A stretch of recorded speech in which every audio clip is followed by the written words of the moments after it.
All right, well, good morning, everyone. I guess we'll get started. Welcome to the session, Renewables Going Global. My name is Alex Klein. I'm Director for Renewable Power here at IHS. And the biggest change in renewable power over the last 2 years or so has really been the continued and rapid decline in the cost of both wind and solar technologies, which has made renewables both more accessible and more competitive in a broad range of markets around the world. And so what we're going to do today is to talk a little bit about what the increasing competitiveness of renewable power means for power markets and for energy policy around the world. And I'm really pleased to be joined by a great panel of real leaders in the renewable power industry on a global basis to talk about what some of the implications of the increasing competitiveness of renewables means. To start, to my left, I'm pleased to introduce Marc van Greven from First Solar. First Solar is one of the largest developers of utility-scale solar plants around the world, leading manufacturer of solar PV. And Marc has been active in development of energy projects for decades and has the ambitious challenge of identifying new markets and opportunities for solar around the world. To his left, I'm pleased to introduce Chris Hunt, Managing Director of Riverstone. And Chris has really been a pioneer in a variety of energy and renewable power technologies throughout his career as an investor, as a developer, currently as Managing Director of Riverstone, but before that is leading BP's alternative energy business and head of Enron's business in Asia. And to his left, Vineet Mittal, we're very pleased to have from Welspun Energy. Welspun, a leading conglomerate in India, and Vineet is really overseeing the push of Welspun Energy into energy development operations in India, behind one of the largest pipelines of wind and solar projects in India. And last but certainly not least, Philip Paelink, who is Vice President at Alstom, oversees strategy and portfolio management of Alstom's technologies of both renewables and thermal technologies. So before we jump into it and get started, just a few words about the format for today's session. So we'll just ask each of the panelists to provide just a couple of minutes of opening remarks about how the industry's changed and where they see it headed, and then we'll launch into a question and answer session.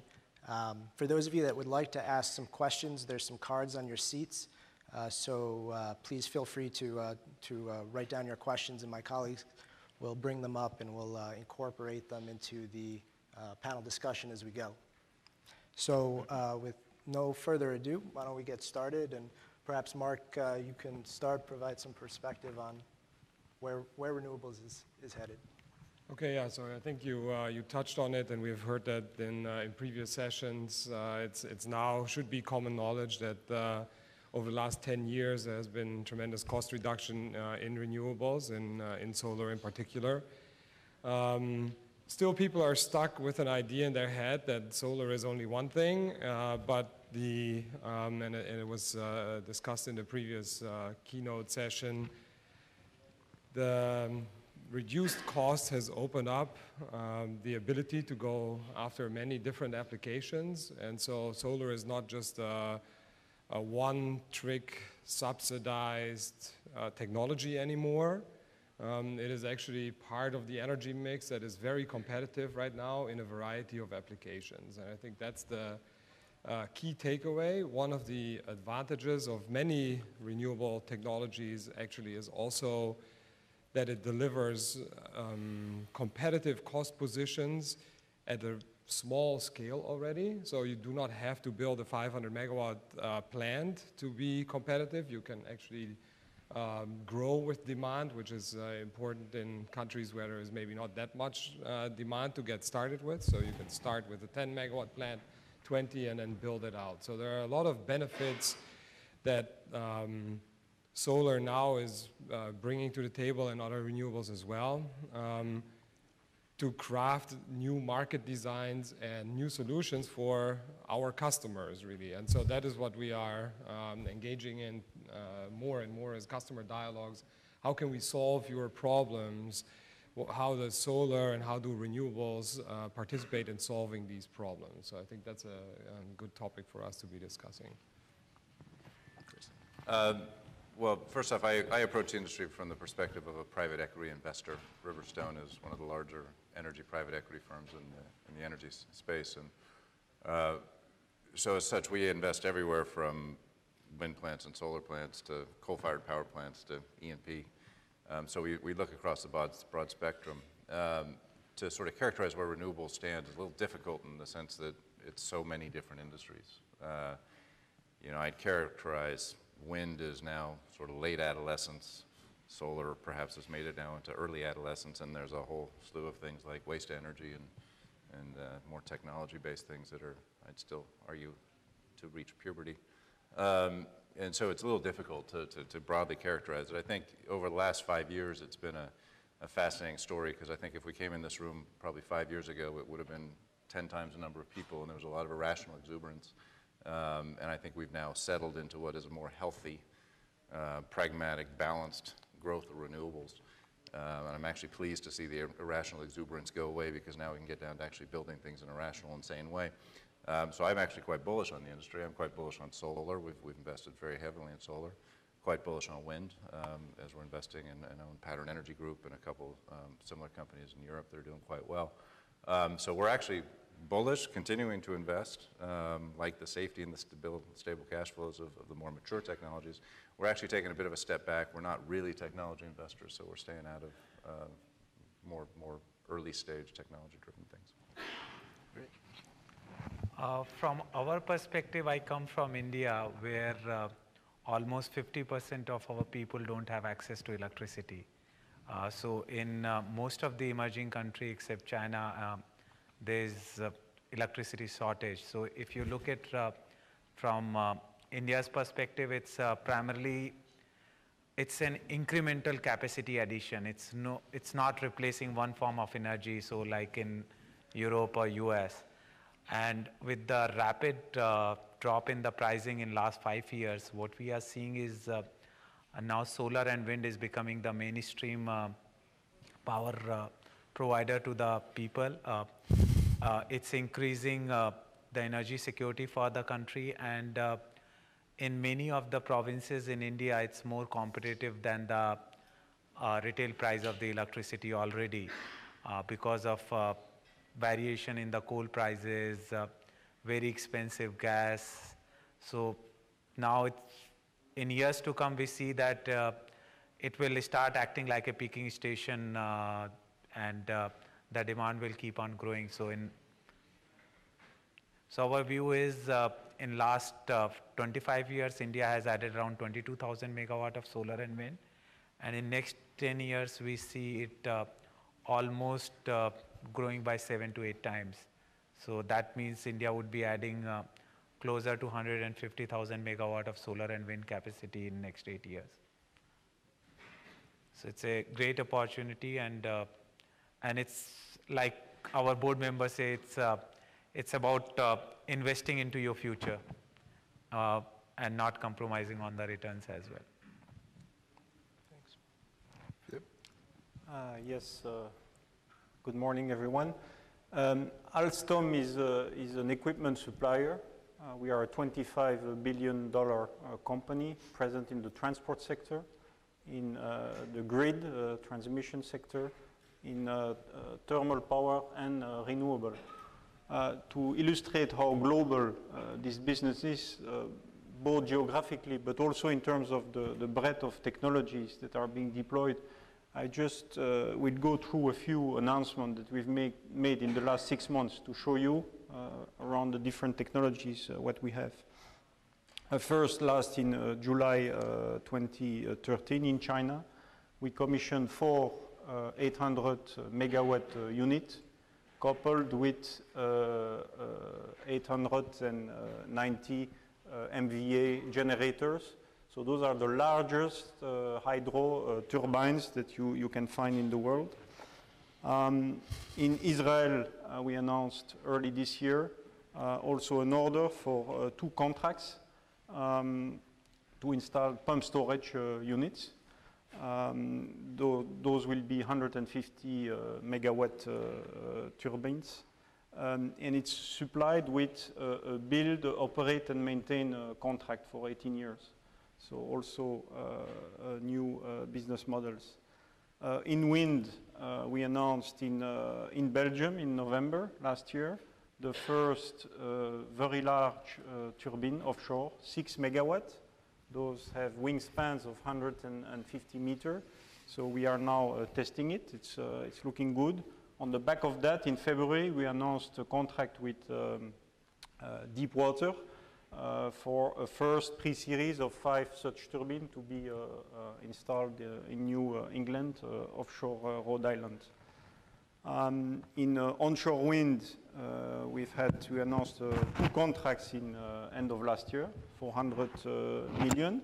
That's in Brazil for Eco 122 wind turbines. In August, we installed in Finland a small wind farm, 21 megawatt. Those are winterized turbines. For those who think we have cold weather in Houston, you should go to eastern Finland, and then you will see very harsh conditions. Working on winterizing or making turbines fit for extreme condition in desert, for instance, and high temperature, is a way to making our business more global and reaching markets where we had no access before. So I think it's an important development. In geothermal, Mexico, also end of last year, a contract to extend the Los Humeros compound, where we are already quite present. Solar, California, the Bright Source Ivampa. We are a main shareholder of Bright Source, and working with them to expand the possibility of these thermal solar systems. Those are tower-type solar, very fit to work in hybridization mode together with turbines as well. And we have a great success. This is 3 by 120 megawatt in the Mojave Desert. It was visited by Ernie Moniz, Secretary for Energy. He mentioned that in the lunch yesterday. So, tidal, another area of progress. We are in Scotland. Summer of last year, we installed the first 1 megawatt turbine underwater. It's currently being tested with important potential both in Scotland, where we are working with Scottish Power, but also in France. We have an agreement with GDF Suez for pilot installations, and there are big currents there in the North Sea to be tapped. So this gives you a global picture of what we are doing. In terms of the market for equipment seller, I think 2012 was a lower year. We see a slight rebound in our orders. We're still computing that as I speak. I think that's due to the renewal of PTC in US mainly. But we see also the start of an investment bubble in PV in Japan. We see a continuation of a strong market next year and 2015, but that will be supported by the large-scale hydro projects in China. And then for the next 5 years, we see a strong market between 110, 120 gigawatt per year for renewables. So good prospects overall. Right, I think those comments are great in setting the table in terms of the maturity, the scale that we're seeing in the renewables industry. I want to start the discussion around costs. You know, probably where the most dramatic change in cost has been with solar. Marc, maybe to start, can you talk about what factors are sort of driving technology development at First Solar? Is there much room for further improvements in cost? Yeah, there is always room for improvement. I think that what we have seen over the last couple of years is a focus on the actual generating technology, because that was a very big chunk of the cost of the system. So that has been addressed and is being continued, but there are other areas in a PV plant that can be addressed. A lot actually has to do with the experience of the deployment or the construction. So you can have significant cost savings just having an experienced subcontractor base. So if everybody on the construction side knows what they are doing, and we may be able to hear from India there as well.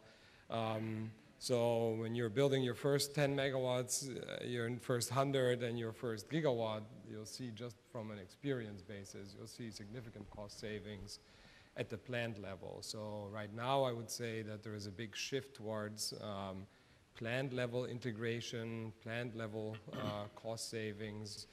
And maybe one point about that, that cost, at an LCOE basis, right? So gas is not the same price everywhere, and in the US and Japan, that's a very different picture.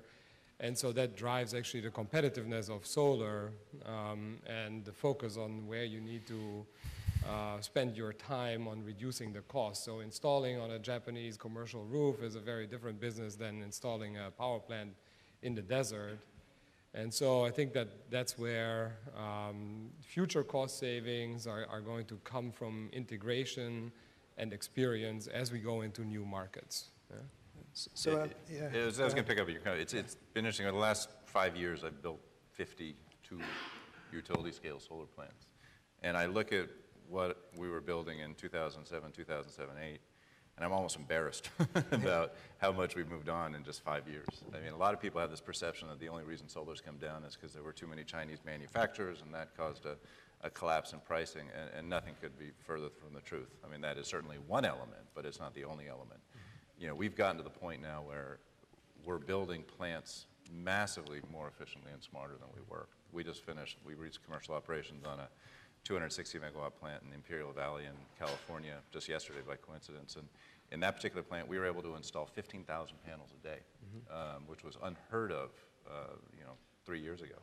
And we were talking before the session about if you just drive down the street in Imperial Valley where some of the solar plants are located, and you look at plants that were built in 2007, and you compare them to plants that are built now, you can already just see the difference, just in terms of how they're engineered, how the inverters are done, how the strings are put together. And it's just really, frankly, you just have to do it and get into it and scale to find the economies. And I, for one, believe that the economies are going to just continue. So I actually believe we're going to get more reduction than we've had already. Yeah, I mean, Vineet, I'm kind of struck by the fact that you said 150 gigawatts maybe of wind and solar capacity in India over the next decade. India's got wind, solar is starting to grow. I mean, building off of this, can you comment on how competitive wind and solar is today? Where is it cost that's driving wind and solar in the future? So actually, like Chris, we have developed more than 10 plants in last 3 years. Our smallest one was 5 megawatt, and last year we commissioned 151 megawatt at a single location.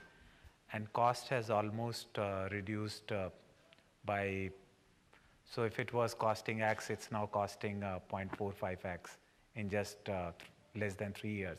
And it's to do with the efficiency of the module, reduction in the cost of balance of the system, productivity enhancement, better execution. And the way we are looking at it is, I recently met one of the manufacturers who is supplying panels for the satellite also, and they are talking about producing 50% efficiency panels.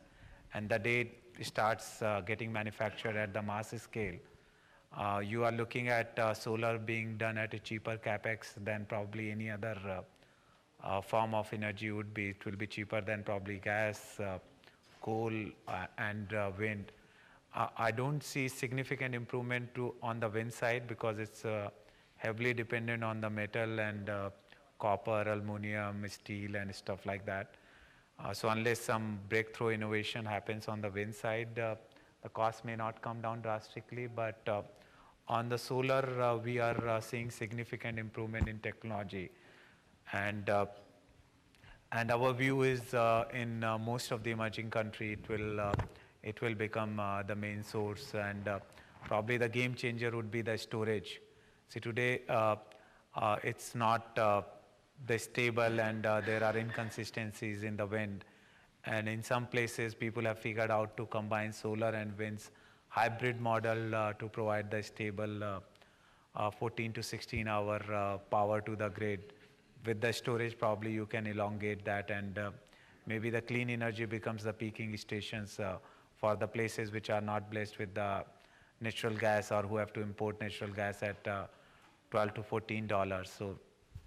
So we see tremendous scope for further reduction in the cost, and becoming probably the most competitive source of the energy. And we were hearing the CEO of First Solar, and the cost point which he's talking, I see that becoming reality in the near future for sure.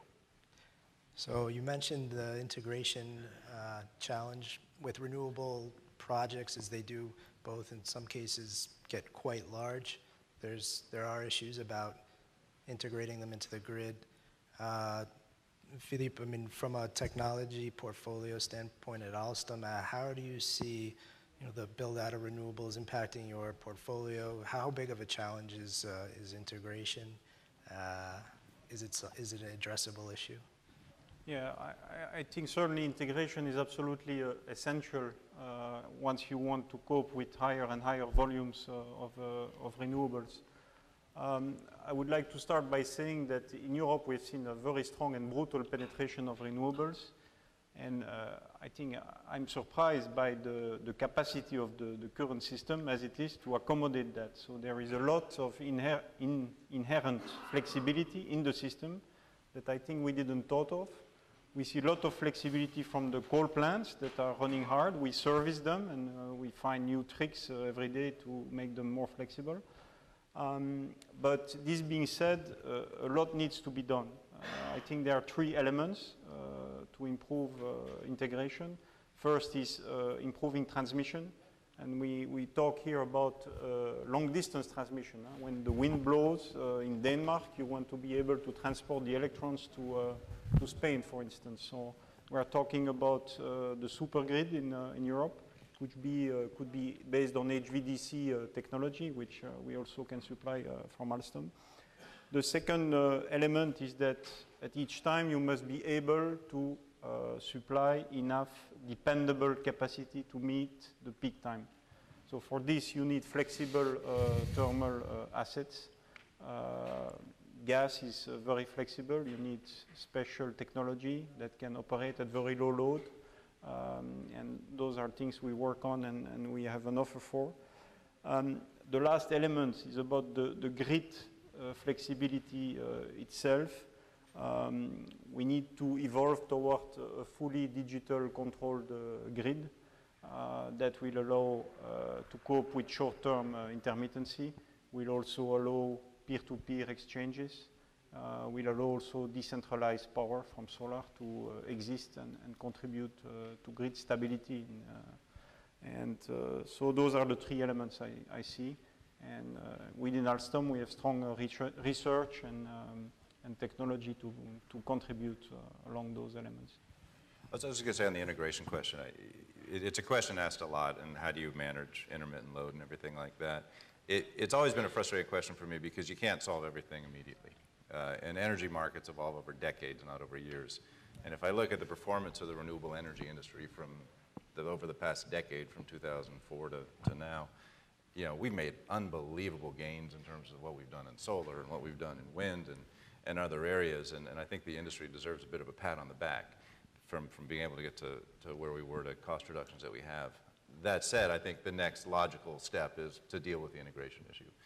I have no doubt we'll deal with the integration issue, but it was just never realistic that we were going to be able to make as much progress as we wanted to from the very beginning to what we could do now.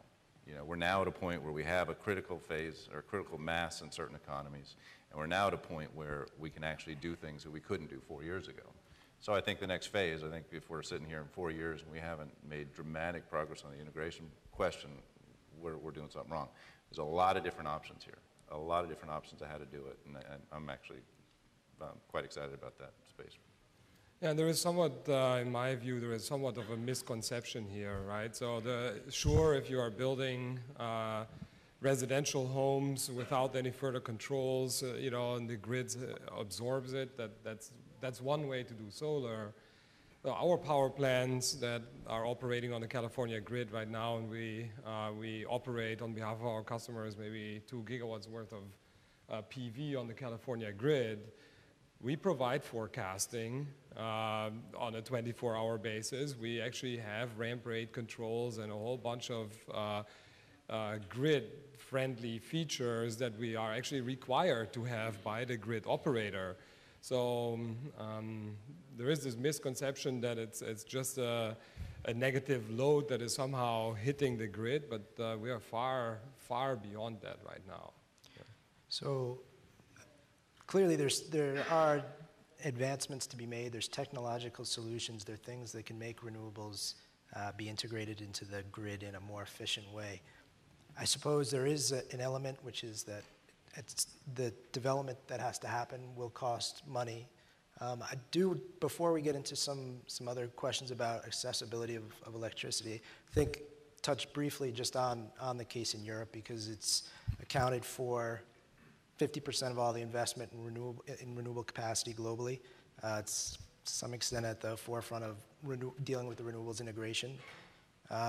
Maybe just to start, I mean, how have things changed in the last couple of years? Has there been a change in the kind of outlook for policy in Europe based on what's happened in the last couple of years? Maybe Philippe, you could start if you have a perspective. I think we are not yet at a stage for strong policy changes. Well, we are at a stage where we are learning the lessons of what has happened in Europe in terms of renewable penetration. And I think the first and main lesson that we learn is that those energy alone markets do not function properly once you reach a certain renewable penetration. We need to be able to remunerate also capacity, dependable capacity, and I think those markets need a profound reform to integrate both the energy component in the kilowatt hour, but also the capacity component. And a second lesson that we have learned also in Europe is that we come up with a ramp up of renewables when we don't need the capacity.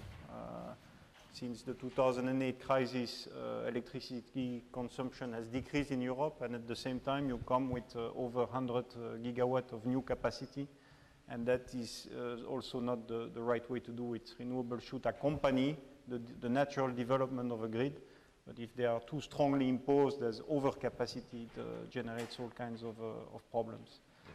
A third lesson is also you need to deploy renewables together with grid increase. We see the problems we have in Germany between the wind being in the north and consumption in the south, and insufficient grid to transfer the electricity. So.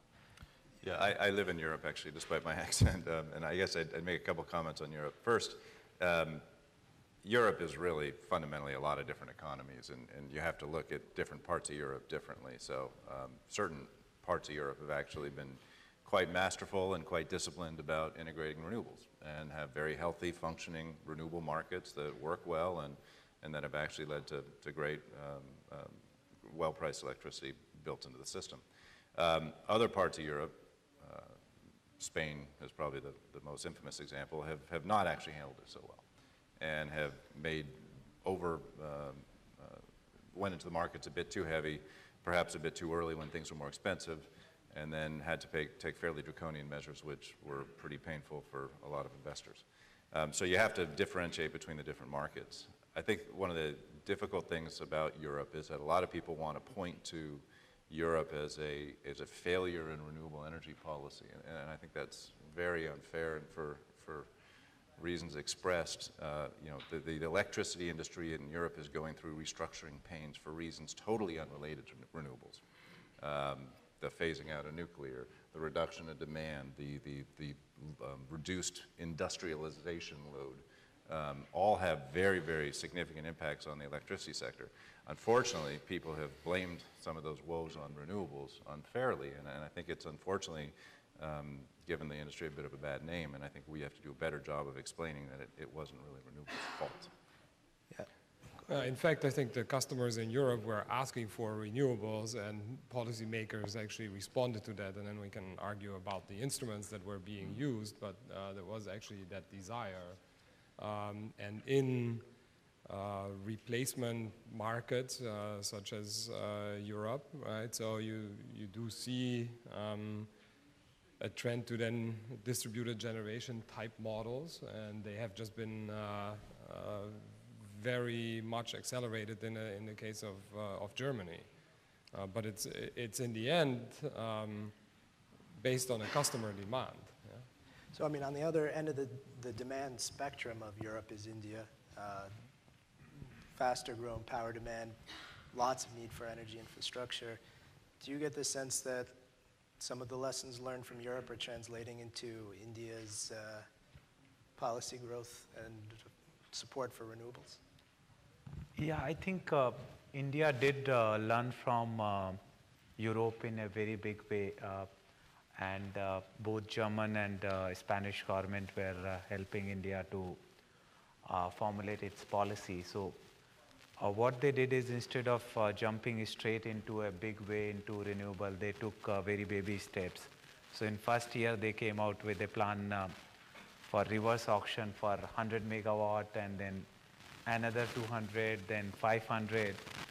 So they wanted to test the water and wanted to make sure that it's really going to benefit the country. And now if you look at India, is even today we are building a small distributed, but India has set up ambitious target to set up 4,000 megawatt solar projects. So at a single location, our government is planning to set up, they call it ultra mega power solar project, and a single location will have 4,000. So they have converted the solar into a central powerhouse, and they are setting up in the deserts, they are setting up in the salt pan land, and in the area which the land was not utilized. So it's serving two purposes. It's doing the social transformation there, so it's becoming a tool to reduce the poverty and distribute equality in terms of providing the opportunity, and it's also solving the energy crisis which our country is facing. So I think we did two things rightly. One is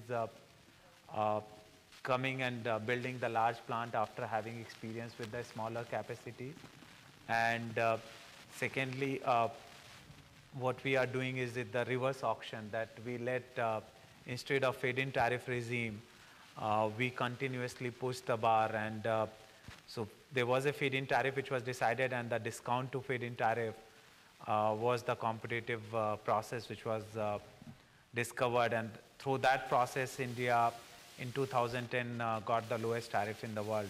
So we are blessed with enough sun and wind, but reverse auction helped the process of discovering the right price for the market. So I would say that the European market set up the foundation stone for this whole industry, and reason country like India and others are benefiting is because of Germans' active participation. So if Europe would have not participated, maybe we will be still struggling with whether solar industry should exist or it's not viable in the long run. So we should give that benefit to the Europe to teach the world that it's possible to do clean energy economically. Yes, clearly impactful in terms of also where we see growth. One of the arguments for renewable policy, for renewable growth, has been this jobs discussion, and it's kind of all over the place and always pretty confused. For Europe, one of the sort of challenges it's faced is that a lot of the modules for some of the solar development are now coming from China. And so I did want to ask Marc, maybe as you kind of look out, what's sort of the future of solar manufacturing in terms of where and sort of the competitive dynamic you see between the evolution of low-cost Chinese modules as well as, versus Western companies that are also leading the way in terms of technology development? Yeah, so maybe first on the job creation side, a lot of the module manufacturing actually is a very small part of the value chain. So in many cases, it actually does make sense to have that at a central location. But that's really only a very small part of the job creation. Now it's attractive because it's high technology manufacturing jobs that are being created, obviously. But there are benefits to scale. I think that right now, for a variety of reasons, all the manufacturers are looking at implementing more localized manufacturing capability, but for that you also want to, in the end, have a stable market. Yeah? And there are a lot of markets that are developing right now, so we have a presence in more than 20 countries, but there's only a handful of markets that could really have a local offtake. And so as we see over the next couple of years, more markets become meaningful in a stable market environment, offering local offtake. There will be concepts, I think, that we see, and it is possible, obviously, for crystalline as well as for other technologies, including thin film, to have assembly processes, for example, being localized. So we'll see that as more larger markets actually come online. I think the industry did itself a huge disfavor by trying to claim it was job creation, because it's not about job creation. It's about security of supply, it's about clean power, it's about price certainty. There's a lot of great reasons to do renewable energy. Job creation is not one of them. I mean, we do create jobs, and we will create viable industries for the long term, but I think to try to stand up here and sell renewables on the strength of a job program was a bad move. Just, would you say that that's what you're seeing in India? I would agree. So if you look at a 1 gigawatt manufacturing plant, probably it creates 500 jobs if you are in an automated chain. So it doesn't create that much of job. But if you look at from an Indian context where a lot of things are still done manually, it's a huge job creator. So 1,000 megawatt of solar where most of this stuff happens manually, it creates almost 20,000 jobs, though the jobs are not permanent in nature. So it's temporary for 6 to 12 months, but those jobs are needed for the locals in those areas. And what we are seeing is we are now living in a global economy and in the global village. So you can't be restrictive that we should be sourcing everything locally. If China has become the most competent, so be it. And when you visit any of the Chinese factories, what you will find is most of their CTOs, CIOs, and the key people are German. So it's primarily, and I've visited 7, 8 of them, and so it's not that the technology is any different or the performance is different. We have used module from across the world. We use it from Japan, Germany, China, US, and let me tell you, there is no quality issues. Some of the Japanese modules are performing better than what we have bought from the Japan. So the quality is not an issue. It's I think more of a political issue than a real issue for the industry. And based on the regional requirement, I think countries should look at that what is more important. Is energy security more important, or creating 500 jobs on a permanent basis more important? And second fact is, like for a country like India, you are anyway going to buy the manufacturing machines from either Germany, Japan, or China. So what you are doing is you are becoming a converter.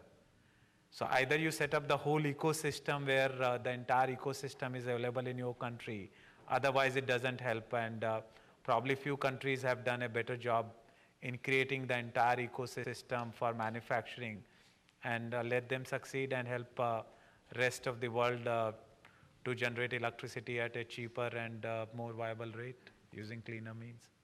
So transitioning from the jobs argument, one of the drivers for renewable energy would seem to be access to electricity in many parts of the world, particularly those with perhaps little or no existing power infrastructure. One of the changes in costs has been cost of solar's fallen below, certainly the cost of using diesel and some other liquid fuels.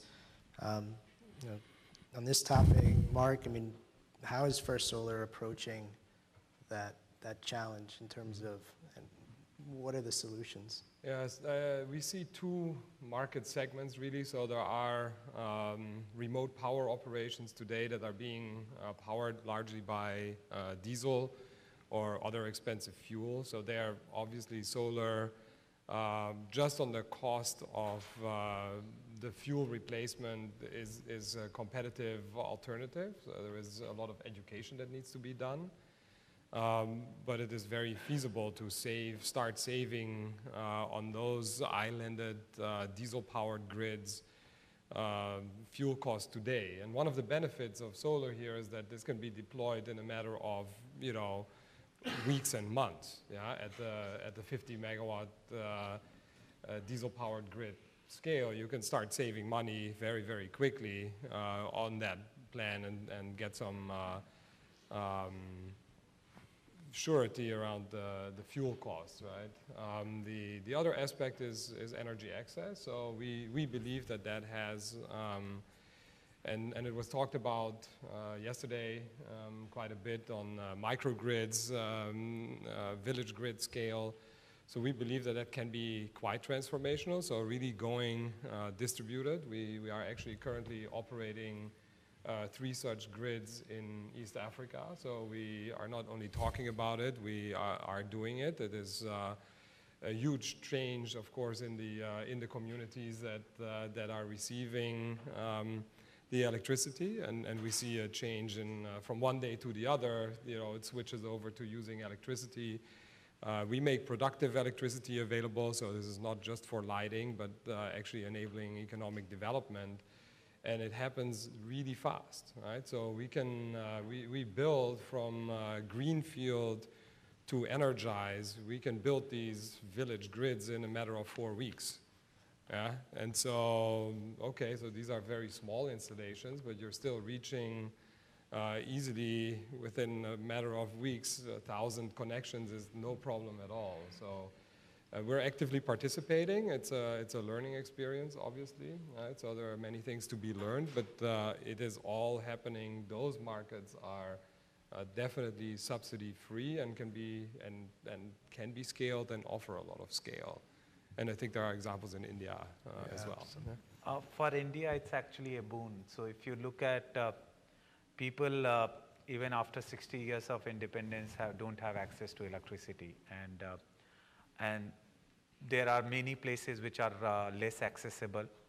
What we are seeing is mini-grid and microgrid storage-based solution is transformational. So if you go to the right up to, say, Himalayas, where the only form of energy generation used to be diesel, and it's actually blessed with a lot more sun than the plains in India is. So for India, if solar is used in the right way with the right storage technology, it can solve a lot of the poverty-related problem. What we have experienced in few of the locations where we have done the mini-grid, poverty is, like electrification is inversely proportional to poverty. So it's not only provides them the electricity, but it causes huge social transformation in the sense that it creates several other opportunities, and probably it's one of the best things to do. And the other place where I have seen solar doing a really good job, friend of mine runs one of the largest telecom company in India, and they have started converting most of their diesel based tower stations to solar and storage based tower station. And it was purely driven by the economics. It was not driven by any policy or any of those stuff. And he was telling me from the CapEx perspective to OpEx, it's a game changer for him. His profitability has improved, reliability has improved because with diesel generator, every time they had to do the refueling and manpower requirements was high, and the change he made because last year Indian government removed the subsidy on diesel for industrial uses, and that got them thinking. And in last 1 year, he was telling me that they have changed almost 20% of their towers from diesel based to solar. So a lot of things is possible, and when you have ways, probably you can look at simple application, like in some villages in India, people have built economic models around, so they will have 2 panels which are they are using in the day for charging the mobile phone. So they charge less than a cent for a month to charge the mobile phone. So people come and connect their mobile charger to those hubs, and they are getting connectivity on the mobile phone. So, and these are the people who did not had any landline. So India is among very few countries which actually moved with no telecom connection to directly to wireless and 3G, and probably it will be another example of a country which will change directly from no grid connectivity to completely electrified using solar with the storage technology. I suppose one of the other kind of global trends is that we're seeing a lot of population migration, in some cases to large cities, and a lot of large cities happen to be along coastlines, which, switching technologies begs the question about what role offshore wind could have as well. I don't know, Philippe, what's Alstom's take on if offshore wind can scale? Well, looking at the offshore wind market, we see about 7 gigawatts of market over the next per year, over the next 5 years. Now, the main markets are China and Europe. That will make the bulk of it. I think one reason why we see offshore developing first in Europe and in China is precisely because of what you described, is that we are running out of land space in densely populated areas. And deploying wind offshore is a way to bring electricity to the coastal sites in China, but also to densely populated Europe. Now, this being said, offshore has to become competitive. It enjoys better capacity factor, so that's a strong driver for cost reduction. We are in the learning phase in terms of deployment. We are scaling up also to much larger turbines. I just spoke about the 6 megawatt, 150 meters, but we will see even bigger turbines coming on that market for obvious cost reduction reasons. Now, we as Alstom, we focus on industrializing. So we are currently building our first factory in France for offshore turbines. And from there, we will deliver the first order we have for the US. Again, another point, why do you see offshore in the US developing near New England? Again, that's a densely populated area. It confirms the argument. That's where you see offshore taking off first. So our priorities is to develop, industrialize in the proper way, and reduce the cost of offshore is certainly a primary goal. We spent a lot of time in the offshore wind industry and decided rather than owning the offshore wind park, we would put our investment more around the infrastructure required to build offshore wind farms. So we owned for a while one of the largest shipping fleets of installation vessels, which actually constructed the turbines. It was a fascinating business to own in the sense that we got to actually see the construction of a lot of the wind farms, offshore farms in Europe. And, it's just, offshore is going through the same cycle that onshore wind and solar have had to go through, in that it takes time to develop scale and to develop the knowledge to build correctly. So if I look at some of the early wind farms that our ships were used to build, there were many times where we would sit idle for weeks on end, waiting for parts to show up or waiting for weather to clear, whatever. And it was just an extraordinarily inefficient building process. towards the latter part of the time during which we owned this business, which we sold a few years ago, we were actually seeing the wind farms getting built much better. And it's just a natural cycle that you have to go through. So I think offshore wind will get there. I think a bigger turbine's going to help, but it's going to take a few more years. I'm pretty struck by the fact that I think there have been some announcements in India about offshore wind.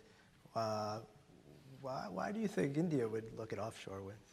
See, India needs to diversify its sources of energy. So we can consume as much as we can generate. So the challenge is not on the demand side. The challenge in India, almost in every industry, is on the supply side. So India has good potential for offshore wind, and currently Indian government is under the exploratory mode to explore offshore wind. There is no policy for offshore wind, but it would be interesting to kind of again learn from the global experience and be able to do in the cost optimal fashion.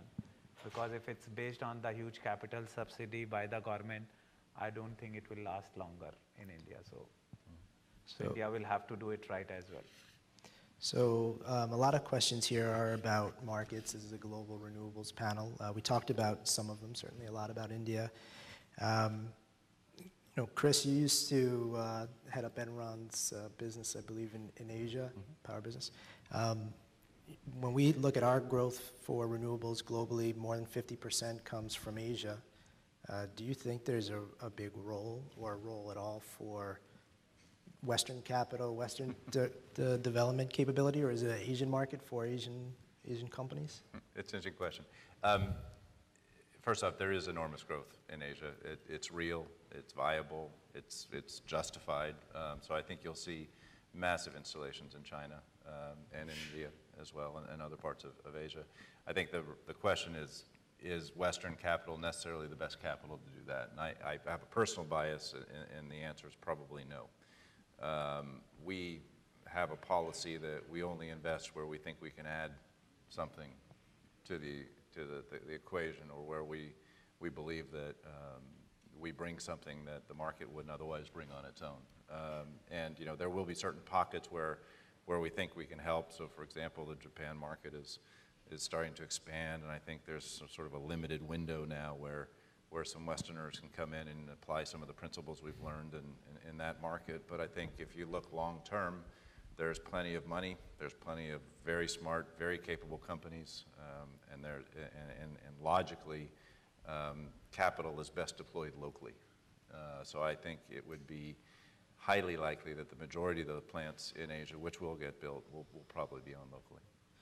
So Marc, you do have a difficult challenge in trying to identify the markets for solar.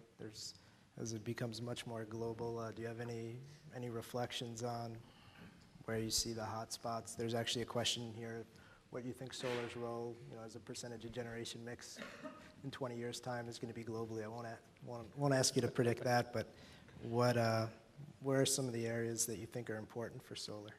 Well, I think so growth for solar is driven in two different ways. So there are the replacement markets that we already covered, right? So these are the OECD markets, Europe, the US, maybe some Australia, and so on. And then the big growth is obviously in non-OECD, where there's a lot of demand growth actually happening. So it's not a replacement market, but it's actually a demand-driven market. There are many markets in Asia and elsewhere. Africa, was a big focus here earlier this week, of course, on Africa and power generation in Africa. So those will be growth markets, and we will see if distributed generation concepts, for example, take place. So you do not have to actually go the central generation route there. In fact, some countries like Indonesia, it's probably not even feasible to have a big centralized grid powering the 13,000 islands that they have. So there will be, as the renewable portfolio becomes an accepted part of the generation mix or energy mix, there will be a lot of growth actually in those countries where there is actually demand growth, right? So they can be everywhere. It's actually a challenge for global PV companies because all of a sudden, 2 years ago, you needed to be present in maybe 2 or 3 countries. 5 years ago, in 1 country was probably just enough. And now we are present in 20 countries, yeah, or more. And that's the reality of the business. But to single out, one particular country that's not what is happening, right? So there is as renewables become part of the energy mix, they will find their application, and then they are just going to be everywhere at the end of the day. Picking up on the power demand growth as being one of the key factors, I want to talk about the Middle East. It's an area where there's a lot of demand growth for power. Small renewables base, but strong resources. Philippe, you are a global power company. How do you see kind of the order book evolving in Africa, Middle East, and the role for renewables? Well, Middle East, but also Africa. It's fast growing, as we said, 4-5% over the next 20 years. So definitely they will need a lot of power. I think the potential for renewables is very big. If you look at Middle East, heavily dependent on oil and gas for power generation, and with a growing auto consumption, now renewables offer a good way to diversify the portfolio of generating assets. And in Africa, where you have a hunger for more power, the renewables, as we said, can be fast to be deployed and offer easy and fast access, while you have larger infrastructure being developed, large hydro, for instance, or coal plants, which will still continue to exist as a cheap generation source. So it's a bridging. I see it as a bridging and increasing. So quite a lot of potential going forward. I think the Middle East is finally having the right conversation that if they don't burn a barrel of oil locally, what's it worth in terms of a trade balance overseas? It's just going to take time, but they're finally focused on the right question. Yeah, just what we hear from Saudi, we have been exploring that market. They are coming out with 40,000 megawatt plan, and primarily it was driven by the economics again. Their analysis is that amount of oil which they are burning, in 5 years it will pay for itself, and they will continue to reap the benefit for next 30 years. So it will be economics which will be driving Middle East towards the adoption of more cleaner sources of energy, because they are also blessed with a lot of sun. And probably the same thing will happen to Africa, India, Indonesia, Japan. So I think in the last decade was of Europe and US to invest into the clean energy, and the next 10 years probably you will see, like China this year is adding 10 gigawatt solar and 13 gigawatt of wind. And so they are becoming another role model to drive this industry upwards. So those kind of trend, the next 10 years would probably be of Asia and Africa for investment into the cleaner energy. So when we've been talking about solar, we've been primarily talking about solar PV. Costs have come down pretty dramatically, but certainly in the Middle East, you have some interesting load profile conditions where sometimes you have high peak and after the sun goes down. It's also an area where we've seen a lot of concentrated solar power interest. Let's say, Alstom just commissioned the world's largest CSP plant in California. Certainly slightly less mature technology than where PV has come in terms of getting out on the cost curve. Is the jury still out on CSP? Is there a role for CSP? Yeah, I think there is, certainly compared to PV, it's not anywhere near the kinds of deployment that we are seeing. But there are strong advantages that play for CSP. The first one is the fact that it's highly deployable at utility scale and with inclusion of storage capacity. and thermal storage, quite efficient. We see also a lot of potential in a hybrid solution.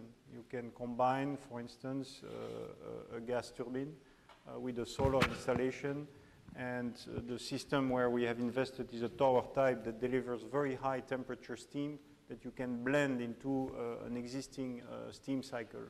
So we see potential where for retrofit on existing units, but also right out to build new units where solar acts as a boost for energy. And that's probably the cheapest solar energy you can harvest when it's designed like that. Another market is Latin America.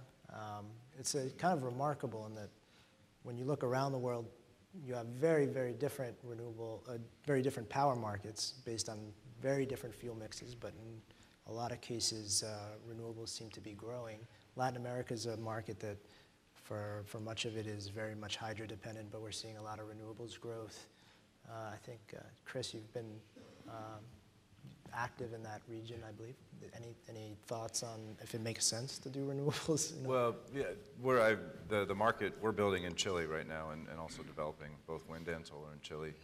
It's a good market. It's a safe market. It's perceived to be an investment grade market that we can do well in. So I think most people have rushed there. Argentina, I think political events make it a difficult market. I think one of probably the biggest interesting thing about Latin America is going to be what's going to be the fallout from the first 3 or 4 years of Brazilian entry into renewables. You know, as many of you know, it was a reverse auction system. I think they were able to grab headlines about attracting very low bids for wind power in particular.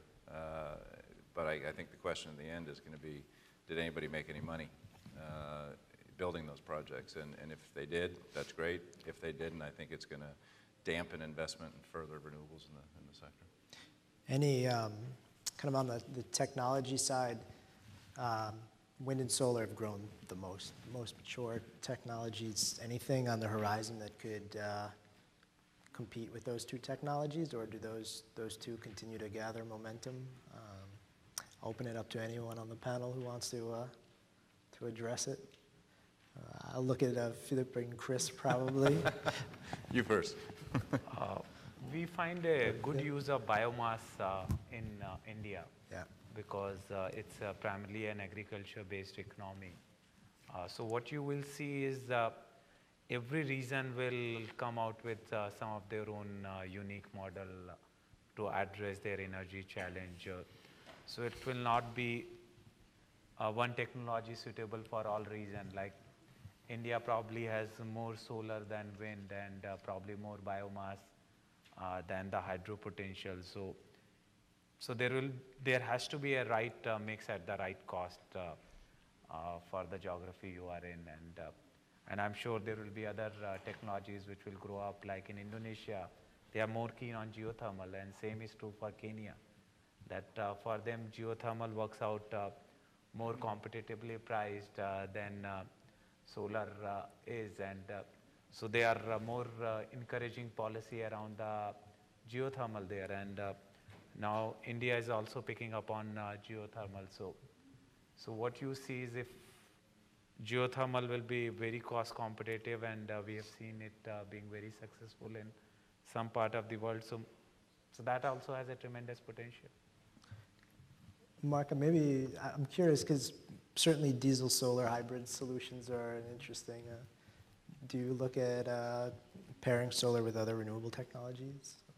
Yeah, so that can be done. So hybrid solutions are a possibility. The most economic sense is, you know, with diesel or other expensive fuel. So I would say I'm not looking, or we are not looking that much at other generation technologies. But if you think that there is a possibility that there is a fundamental shift to a more distributed generation model rather than a centralized generation model, so then you are starting to look at energy management systems. You're starting, you know, obviously to integrate storage into the mix. Those, I think, are more the developments that we'll be talking about over the next couple of years. So how do you set up a distributed generation model? And so whether you then use small hydro or wind or solar, is how do you make that available, and how do you make the trade-offs between the time of generation, time of use, and so on? How do you dispatch basically your renewables are going to be important technology developments. So there are a lot of questions about storage, so I think we have to probably address it. Yeah. So, I mean, it's certainly come into the discussion a lot more recently in California. There's a proposal to, well, it's law now to require about over a gigawatt of energy storage, probably the most significant policy anywhere in the world. Lots of interest in some cases in building large-scale battery storage projects, lots of technologies, some mature but high cost, others newer that are yet to be proven out in terms of the manufacturing. I guess I'll ask you, Chris, maybe to begin. Just, is it something you're looking at from an investment perspective? Yeah, I think what we've learned about investing in the energy space is that a lot of it has to do with pace.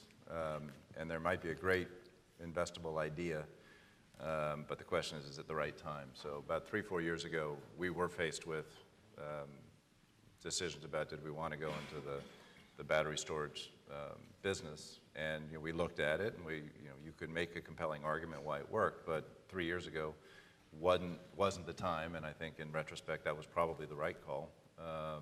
Because it takes time to evolve. You need the need, you need the idea, then you need the market or policy framework around it. And when you add those 4 steps together, you're talking about a market that develops over 5 or 10 years. And so we made the decision that we were going to wait and watch it a bit. I think we're now entering the time when we are on the cusp of this becoming a real market. I think California is a leading indicator.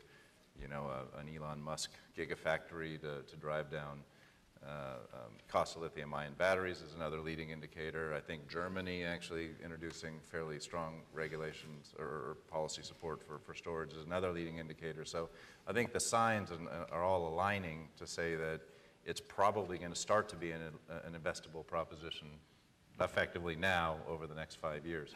From a private equity perspective, I think what we've learned is it's not necessarily best to be the first investor. Sometimes the second investor makes more money. So we've been a bit of a wait and see, but I do think it's a real space coming forward. Yeah. Vineet, you're smiling. So been building lots of, certainly some large-scale renewable projects. Storage, is it a concern right now, maybe in the future? It's a huge concern. The latest grid code which has come in India, they are making it mandatory to forecast even the wind power reliably, because in some of these states, the power generated during the monsoon using wind is way too high, and it's making grid fairly unreliable. So what we have, we also act like an investor, so we have been looking at several players in the storage space and considering which technology we should be betting on. Like Chris said, you have to be smart enough to identify what will work and what will remain competitive in days and years to come. But that's a big necessity. If the clean energy space has to survive with solar and wind, then probably storage is the biggest gap which needs to be filled as fast as possible. I mean, one of the, I suppose, mature storage technologies is pumped hydro. There's some limitations, but yeah, are you seeing growth? Yeah, to date, technically the large-scale solution for storage that is existing and commercially proven is pump storage. It's a hydro solution. We have, as Alstom, a 56 gigawatt of installed base reference. But obviously there are limitations to this. I mean, this cannot act as a complete seasonal storage over a whole region. So we are working ourselves at getting a better understanding of what is coming up in terms of batteries. what is coming up as a true seasonal storage solution, which could be hydrogen, either injected in the existing gas pipeline or converted to methane. So those are the options we are looking at, but it's still early research, but it's indeed critical to do more research on that. I mean, one of the problems that the industry is going to have to face right now on storage, and in particular pumped hydro, is historically those projects have always been justified where you could see a very big differential between peak and off-peak pricing. And a pumped hydro project, may only make money for a half hour or an hour a day, but it makes a lot of money in that half hour and that hour a day. But if you look at the experience of Germany in particular, of what happens when you get a high renewable penetration and a fair amount of solar in the afternoon, is those peak pricing signals get dampened quite considerably. And that's going to make the economics for something like a pumped hydro system very difficult to justify. Yeah, Switzerland thought they were going to be the battery of Germany, and we've sold pump storage installations that have a gloomy future now. So, but what I said at the beginning, we need to fix the energy markets. Once we can reward energy and reward capacity, then there will be a credible business model for pump storage to exist. I mean, we need it, so in the end, it will materialize one way or another. I agree, and this might be one where it's going to need some regulatory policy support, because it is the right thing to do. It's just the economics going to be tough to. Yeah, I think it's actually a good note to end on. I think we are seeing the scale of renewables grow. It's becoming more global. It's becoming more part of the mainstream generation. But I think it's clear when you look at some of the examples of what's happened to date, and how some of the implications if you don't get your energy policy aligned with your power market regulation and structure correct, you don't necessarily get the best outcomes in terms of both the sustainability of the renewables industry, but also implications in terms of cost. So I think it was a really interesting discussion around the world, around technologies. So please join me in thanking the panelists for a great discussion.